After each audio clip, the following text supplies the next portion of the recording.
I want to go over some pocket knife terminology. This is a slip joint jackknife. Slip joint means that there is no mechanical locking device that you have to press or move to lock and unlock the blade. And jackknife means that the blades are folding.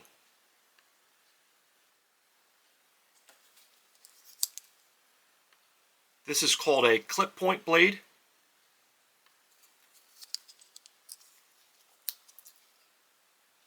And this is called a pen blade. This part is called the handle. On each end, these are bolsters. And then what you see is dark metal here, 2 of them. There are the springs. And then what you see is a gold color metal here, here, and here, 3 places. They're called liners. These outside liners are what the handle and the bolsters are attached to, and the inside liner separates the 2 blades. At first glance, it looks like this pocket knife has 3 pins, but it really has 7. There's a pin that goes through the bolster, holds the knife together, and acts as the pivot for the blades. There's another pin that goes through this bolster that holds the back end of the knife together. This pin goes all the way through, and it's the pivot for the springs. These pins here do not go all the way through. This pin only goes into that thin liner. So these 2 pins hold this handle on, and these 2 pins hold this handle on. Okay, I hope I can show you how these springs work. Remember, these are the springs. They're pinned through here and fixed. And there's a pin through here. The spring is free from here to the end, and it acts like a diving board.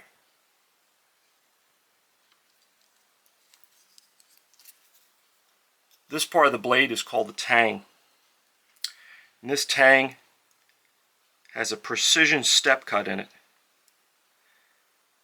And the pivot is in the perfect spot.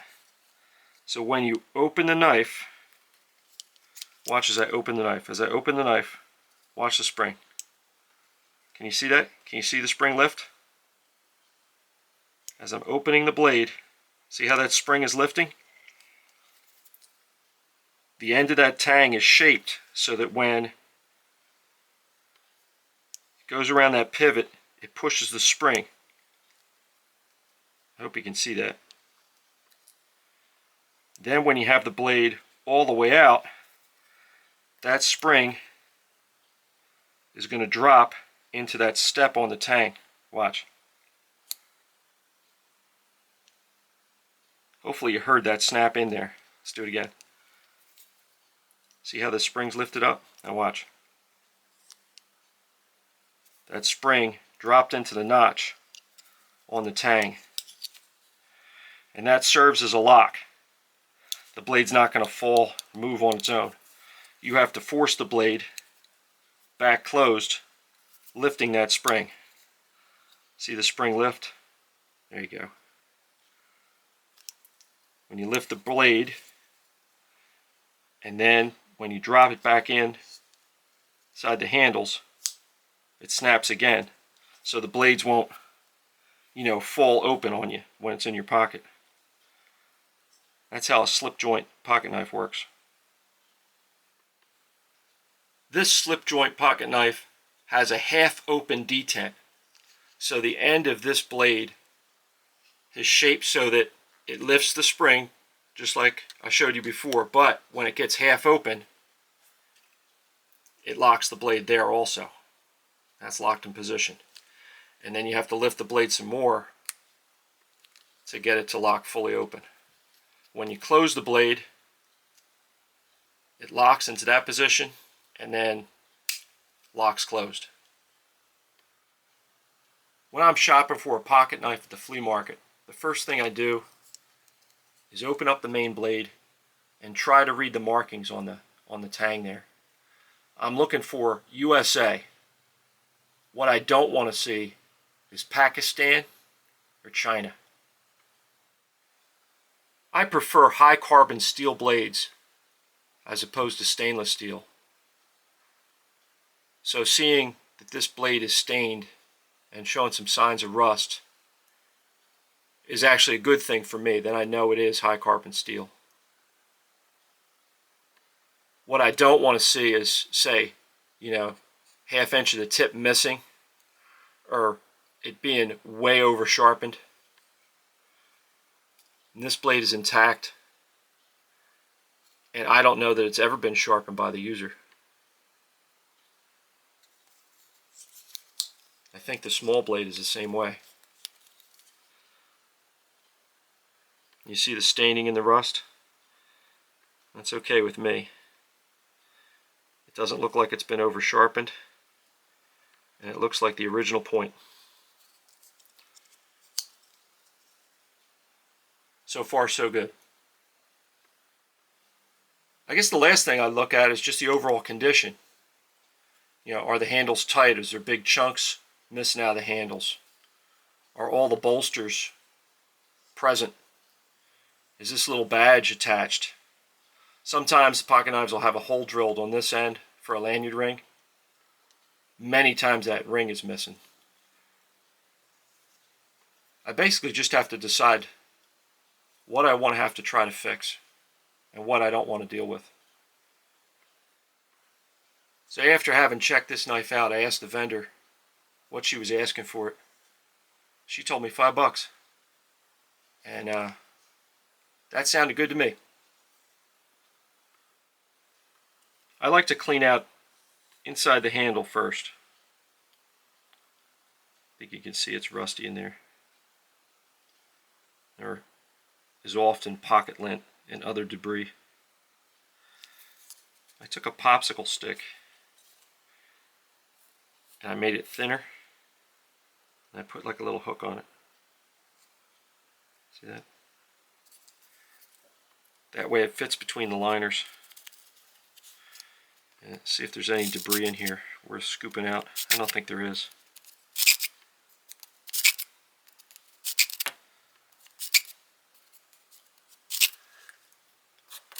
It doesn't look like we got anything. Let me grab some steel wool. I've got some grade 0 steel wool.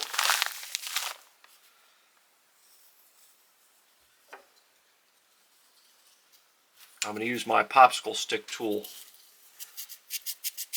to work that in.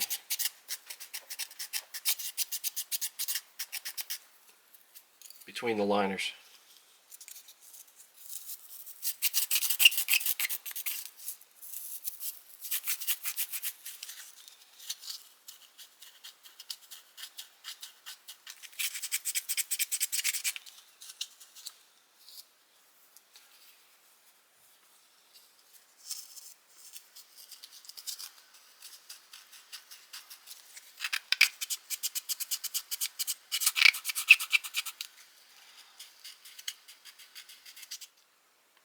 It only took a few minutes to get the inside of this handle looking a lot better.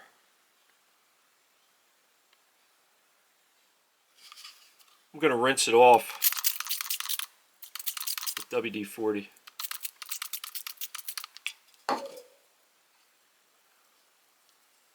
My hope is the WD-40 works itself between the springs and the liners to get at any corrosion I can't see.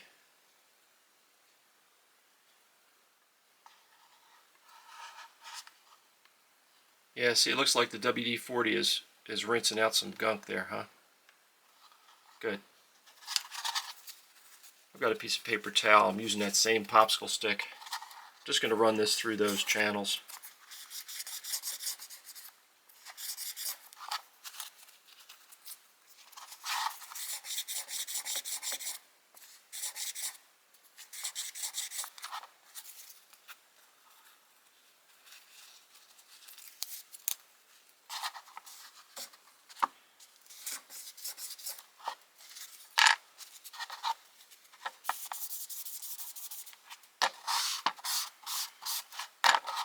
Now, I'm not going to go nuts, but I might do it one more time.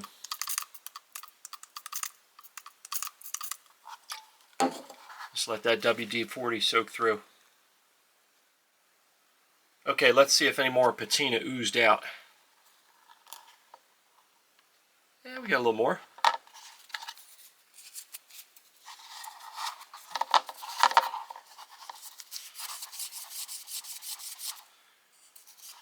Now look, this isn't a gun barrel. I'm not going to run 2,000 patches until they come out perfectly clean. I think enough's enough here.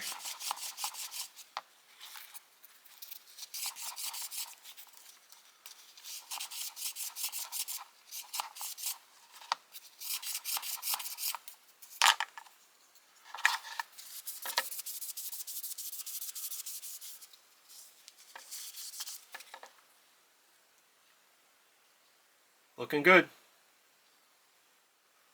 For pocket knife blades, I like this 5-roll abrasive assortment. It goes from 150 grit down to 600 grit. Yeah, I'm one of those maniacs that has to write the grit on the back of the paper after I rip a piece off. When you're sanding a pocket knife blade, you don't want to sand it like this. You're putting a lot of stress on that pivot by pushing down and sanding. I use this block of wood. That way the blade is supported by the block of wood and the pivot doesn't have any stress on it. It also gives me some room for my hand. I like this sandpaper because it's like heavy duty cloth backed. So if by chance I pull one of these, it's less likely that the blade will go through the paper and into my finger.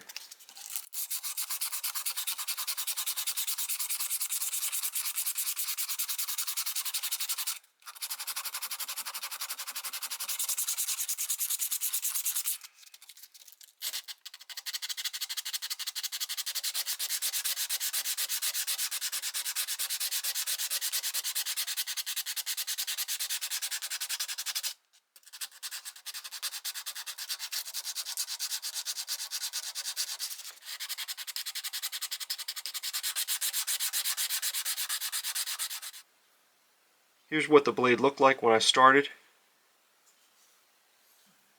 And here's this side sanded with 150. Notice there's still some pitting here at the tip. My priority is keeping as much metal as possible. This isn't a very thick blade. I have no interest in removing the metal required to get below those pits. This is a big sewing needle. I like to use one of these to clean out the nail nick.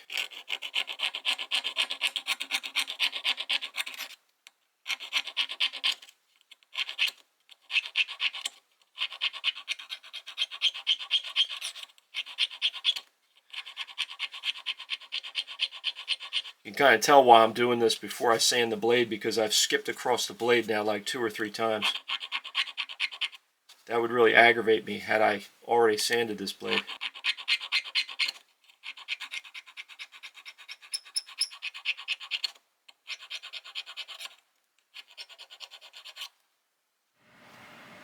Here's the 2 blades after the 150 grit.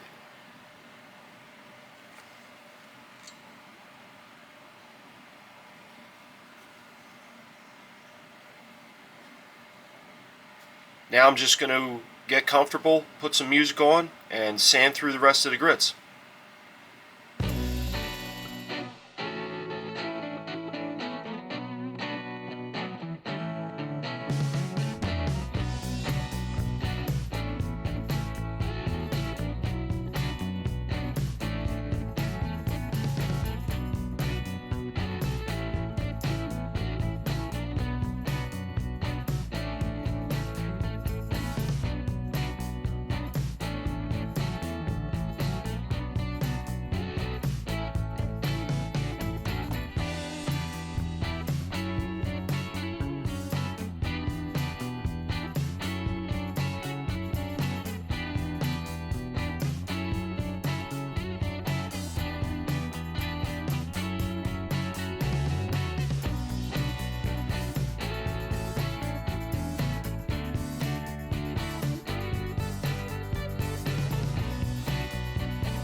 Okay, here's the blade sanded down to 600 grit.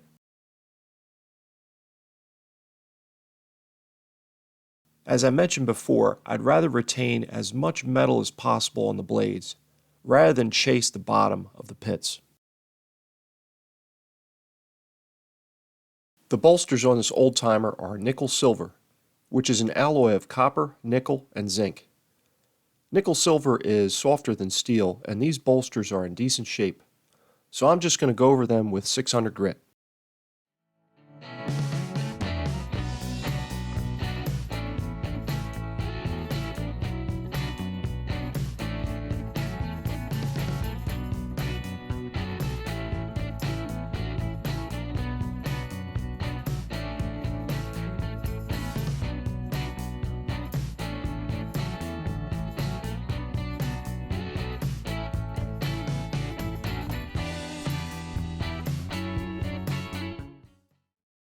Now I'm going to go over the blades and bolsters with this ultrafine abrasive pad to blend in any sanding scratches. I'm being careful to keep the edge against my wood block so I don't slice my thumb.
So far I've been able to clean up this pocket knife without using any power tools. Chuck and I decided to keep the unplugged theme going and polish the metal by hand instead of using a rotary tool. Of course we're using Chuck's favorite stuff, flits, along with a piece of cotton t-shirt. Now remember, you want to keep the sharp edge of this knife tight against the wood while you're polishing and sanding. If this edge gets up and you run your thumb across it, it might go right through the rag and into your thumb.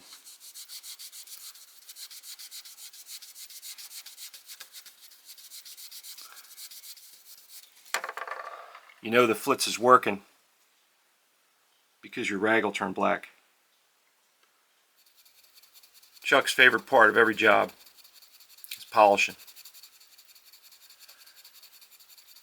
Since we're doing this by hand and not using the rotary tool, I told him he didn't have to wear his safety goggles today.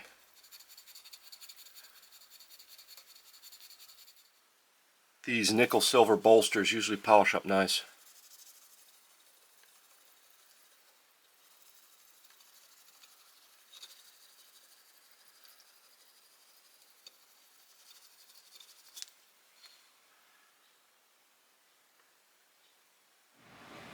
Chuck insisted that we polish up the old-timer nameplate.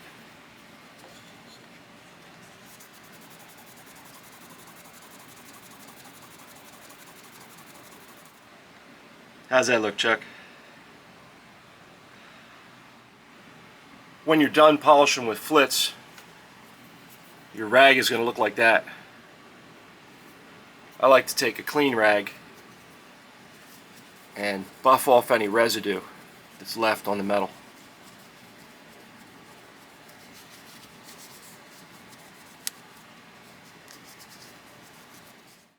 Regular viewers know I like to sharpen my pocket knives with this Smith's Trihone. Since this is a back to basics video, I wanted to give absolute beginners a simple, foolproof option for sharpening pocket knives. This Smith's 10-second sharpener is less than $10 on Amazon. I did a review on this product and showed that it can put a decent edge on a dull pocket knife blade. As a bonus, it also sharpens scissors.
I like to put a light coat of oil on each blade and a drop of oil on each pivot.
Cleaning up old pocket knives is a fun hobby. I was able to get this old-timer 33 OT looking pretty nice with basic tools. Even though Chuck wanted to use our rotary tool to polish it, I wanted to do the whole project totally unplugged. I included Amazon links in the description for the products I used on this project. I hope you enjoyed this Back to Basics episode. Thanks for watching. Check out my review of Smith's 10-second sharpener and my other Back to Basics projects.